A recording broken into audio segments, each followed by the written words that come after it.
क्या ये निषाद समाज केवल वोट देने के लिए पैदा हुए हैं? क्या ये लोग केवल जनगणना के लिए पैदा हुए वही हैं? ललकार रहे थे, पैसा मांगने आया, उसको मार दो, हम कमिश्नर के बेटी हम। महिला से बात करेंगे जिसका सुहाग उजड़ गया है। उस निषाद समाज की बेटी से बात करेंगे जिनके हाथों में चूड़ियां तोड़ दी गई है, जिनके माथे का सिंदूर मिटा। समाज के नेताओं से कहना चाहता हूँ, कहाँ है आपकी वो रैली, कहाँ है आपका वो निषाद समाज जो इनके पीछे आज धरने पे नहीं बैठा है, इनको न्याय नहीं दिला पा रहा है। का मौत हो गया है जिसका नाम है कुंज बिहारी निषाद, और उस युवक की हत्या किस प्रकार से हुई है आज इन परिजनों से जानेंगे और पूछेंगे इन परिजनों से क्या बातचीत किया जाए। देखिए वहाँ पे उनकी कुंज बिहारी निषाद की वहाँ पे बैठी हैं, उनकी धर्मपत्नी हैं, बगल में उनकी माताजी हैं और बगल में उनके पिताजी हैं, यहीं पे बैठे उनके भाई भी हैं और यहाँ पे पूरा लोगों का भीड़ लगा हुआ है और ये लोग धरना पे बैठे हैं।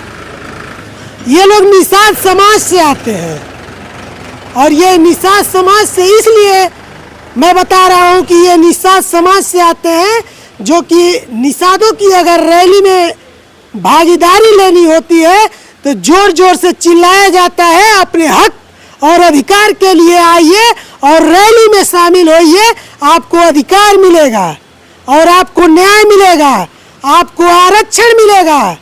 लेकिन आज ये समाज, ये निषाद समाज यहाँ पे धरने पे बैठा है, चूंकि 7 तारीख से बताया जा रहा है यह निषाद समाज एक परिवार और ये पूरा समाज धरने पे बैठा है, लेकिन अभी तक इन लोगों का कहना है कि कोई भी सुनवाई नहीं हुई है साहब। और इस मामले में पूरे गांव में कई लोगों पे मुकदमा दर्ज किया जाता है, उसी लिए ये लोग धरने पे बैठे हैं और इनको इंसाफ मिले, इसलिए ये धरने पे बैठे हैं ताकि जिन लोगों पे मुकदमा दर्ज हुआ है अज्ञात लोगों पे वह मुकदमा हटाया जाए। इन लोगों का मांग है और इनको न्याय दिया जाए, इनको कुछ मुआवजा दिया जाए, इसलिए ये लोग धरने पे बैठे हैं और ये लोग निषाद समाज से आते हैं। मैं उन निषाद समाज के नेताओं से कहना चाहता हूँ, कहाँ है आपकी वो रैली, कहाँ है आपका वो निषाद समाज जो इनके पीछे आज धरने पे नहीं बैठा है, इनको न्याय नहीं दिला पा रहा है।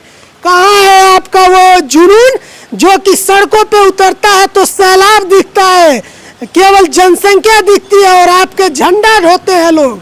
निषाद समाज यही है जो आपका झंडा ढोते हैं, लेकिन आज ये लोग इंसाफ के लिए करीबन 7 तारीख से ये लोग धरने पे बैठे हैं, लेकिन इनको इंसाफ नहीं मिला है, तभी तो ये आज तक अभी तक यहाँ पे धरने पे बैठे हैं ये लोग। आज उस महिला से बात करेंगे जिसका सुहाग उजड़ गया है, उस निषाद समाज की बेटी से बात करेंगे जिनके हाथों में चूड़ियां तोड़ दी गई है, जिनके माथे का सिंदूर मिटा दिया गया है। आज उन महिला से बात करेंगे और जानने का प्रयास करेंगे कि कितने दिनों से वो इस धरने पे बैठी है। आइए बातचीत करते हैं। क्या नाम है? रिंकी। किस लिए इस धरने पे आप बैठी हैं आज? हम लोग 7 तारीख से धरने पे बैठे हैं, हम लोगों की कोई सुनवाई नहीं हो रही है। क्यों धरने पे बैठी हैं? हम लोगों के ऊपर मुकदमे दर्ज हुए हैं, मुकदमा हटाने के लिए हम लोग धरने पे बैठे हैं।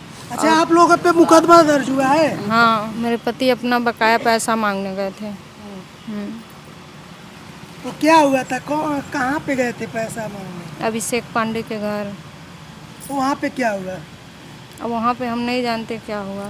अब चूंकि ये दुल्हन रही होंगी या ये नहीं, इनको पूरा पता नहीं है, इनके परिजनों से बातचीत करेंगे और जानने का प्रयास करेंगे। उनके भाई हैं, उनसे बातचीत करेंगे।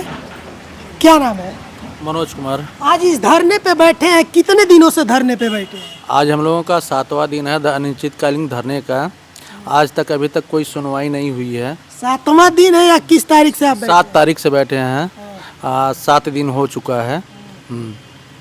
चूंकि आप निषाद समाज से आते हैं, क्या आपका निषाद समाज आपका साथ नहीं दे रहा है? अभी तक हमारे बीच में हमारे लोग ही आए हैं, वो लोग प्रशासन के लोग हैं। अब देखिए कब तक क्या न्याय दिला सकते हैं कि नहीं दिला पाएंगे। क्या हुआ था, पूरी बात हमको बताएं। बिल्डिंग मटेरियल का पैसा मांगने गए थे, वहाँ पे उन लोगों से गाली गलौज हो जाता, कहते हैं कि हम नहीं देते हैं। उनको कितना पैसा बाकी था? लगभग 50,000 बाकी था। हाँ, वही पैसा मांगने के लिए लिंटर लग रहा था उनका उसी दिन। और शाम को गए थे पैसा लेने, वो लोग पैसा देने से इनकार कर गए, कहेंगे नहीं देंगे। उसी पर नोकझोंक होता है। लगभग दर्जनों की संख्या में वहाँ पे थे अभिषेक पांडे और हिमालय पांडे और उनके सहयोगी लोग थे। 2 ठो लेडीज भी उसमें थी। सभी लोग उत्साह करके उनको मरवा दी और बांस में कांटी लगा हुआ था, पटरा ठोका था, उसी कांटी से ही उसी से मारे लोग, सर फट गया। उसी से गंभीर चोटें आई। 23 तारीख से 26 तक इलाज हुआ। 26 को उनकी मृत्यु घोषित कर दी गई। जब उनको वहाँ पे झगड़ा झुट्टी हुआ, उसके बाद उनको चोट लगा, आप लोग कहाँ लेके गए? डायरेक्ट मेरीगोल्ड हॉस्पिटल लेकर के गए। वहाँ पे कोई इलाज नहीं हुआ। डॉक्टर से पूछा गया तो कहें कि कोई गंभीर चोटें नहीं हैं, टाका लगा दिया गया, सिटी स्कैन हो गया है, पुलिस केस है, इसको मेडिकल कराइए। 10:30-11 बजे करीब में हम लोग मेडिकल कॉलेज ले गए, सदर हॉस्पिटल ले गए, वहाँ से मेडिकल कराएं। मेडिकल कराने के बाद वहाँ डॉक्टर बोल रहा है इनको बहुत गंभीर चोटें हैं। यानी सदर हॉस्पिटल के डॉक्टर साहब बोलते हैं कि इनको बहुत गहरी चोट है, और मेरीगोल्ड हॉस्पिटल के डॉक्टर साहब कहे कि इनको मामूली से चोट लगा है और टाँका लगा के भेज दिया। हाँ, टाका लग गया है, मामूली चोट है, ठीक हो जाएगा, कोई दिक्कत नहीं है। उसके बाद से क्या हुआ? वहाँ पे देखा गया कि वीडियो में बहुत सारा भीड़ और प्रशासन भी वहाँ जुटी थी। उसके बाद क्या हुआ? जब उनकी मृत्यु हो जाती है तो गांव के लोग सभी लोग चेहरा देखने जाते हैं। हाँ, गांव के लोग सभी लोग चेहरा देखने जाते हैं। वहाँ पे भीड़ इतना हो गई थी, वो हॉस्पिटल वाला तुरंत प्रशासन को बुला लेता है। प्रशासन बुला करके अपना बचाव के लिए ही लोग कहते हैं कि हमको चेहरा दिखा दीजिए। पुलिस जबरियन जो है डेड बॉडी छुपा देती है। डेड बॉडी छुपाने के बाद जो है पोस्टमार्टम कराने के लिए ज़बरदस्ती भेजती है। इसीलिए वो महिलाओं पे लाठीचार्ज कर दिए। महिला पुरुष सबके ऊपर लाठीचार्ज किए। गंभीर रूप से कम 20 महिलाओं को मारे थे लोग, भगा दिए गए वहाँ पे। यहाँ पे एक बोर्ड लगाए हैं आप लोग, ग्रामीणों पर दर्ज मुकदमा वापस लिया जी। उसमें दिखा रहे हैं कि इंस्पेक्टर साहब को चोटें आई हैं। इंस्पेक्टर साहब फिसल करके गिरे हुए थे। इंस्पेक्टर साहब को कोई उस तरह की चोटें नहीं थी, लोग बताने वाले लोग बताएं। हाँ, उसी को बना करके गंभीर धारा में 8 धारा लगाए हैं। गंभीर धारा में सबको ग्रामीणों को अज्ञात में मुकदमा दर्ज कर दिया है। लगभग कितने लोगों पे मुकदमा हुआ है? उसमें अज्ञात हैं, उसमें कोई गिनती नहीं दी है, अज्ञात में है। पूरे मोहल्ले वासियों के ऊपर मुकदमा दर्ज है। यही वह निषाद समाज है, जिस निषाद समाज को न्याय के लिए यह लोग 7 तारीख से धरने पे बैठे हैं और इनकी सुनवाई अभी नहीं हो पाई। इनकी मांग है कि अज्ञात ग्रामीणों पर मुकदमे वापस क्यों नहीं हो रहे हैं? घटना है, उधारी पैसा मांगना गुनाह हो गया कुंज बिहारी का। कुंज बिहारी जी क्या करते थे? गिट्टी बालू का व्यवसाय था उनका। अब गिराते थे पैसा, अपना लेते थे, उसी में से अपना खर्च वर्च कर चलाते थे। उनके वहाँ गिराए थे 50,000 के लगभग, बाकी बकाया था।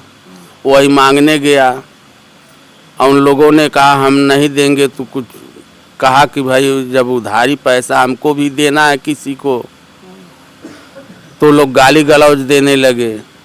जब गाली गलौज देने लगे तो भी 1-2 बात बोला होगा।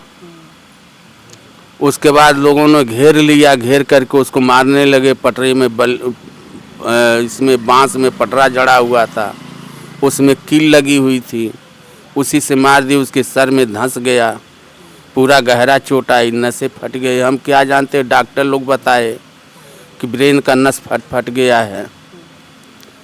उसके बाद जब हम लोग सुन पाए को तो कुंज बिहारी को मार रहे हैं, तो हम लोग दौड़ते हुए आए और सब सुबह से उसी दिन लिंटर लग रहा था, पी के फिट थे।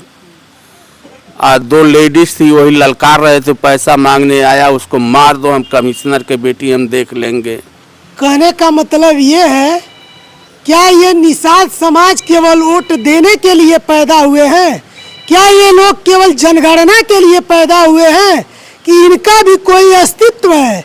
ये सवाल है उन निषादों से, ये उस निषाद के समाज के नेताओं से ये सवाल है कि क्या ये निषाद समाज केवल जनगणना के लिए पैदा हुए हैं, इनको हक और अधिकार नहीं मिल पाएगा, क्या इनके न्याय की लड़ाई कोई लड़ने वाला नहीं है।